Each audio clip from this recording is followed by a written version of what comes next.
I think my considered view is that where we are, given the progress we have made, if we exit essentially December 2025, because the review and everything will complete probably by the end of, let's say, the second half of 2026 or largely first quarter, I'm thinking it would be premature to say that, yes, we are working our way. Of course, I see the damage control from the part of government that instead of exiting totally, we would rather go for policy support instruments.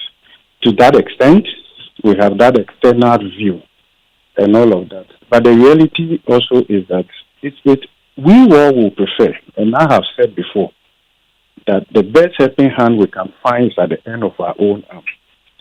I will prefer for government to say that, look, we don't need the fund. Or even if we are going for policy support instruments, these are the exit strategies.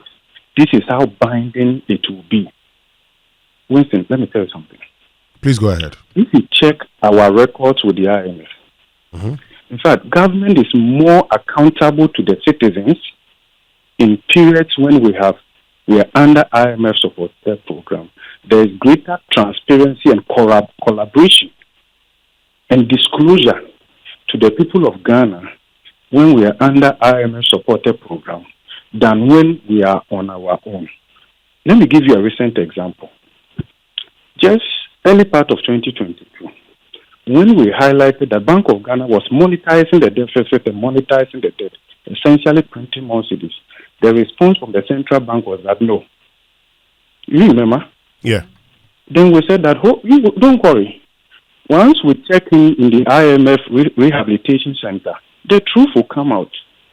When they apply their debt sustainability framework, our debt to GDP ratio in present value terms was 109.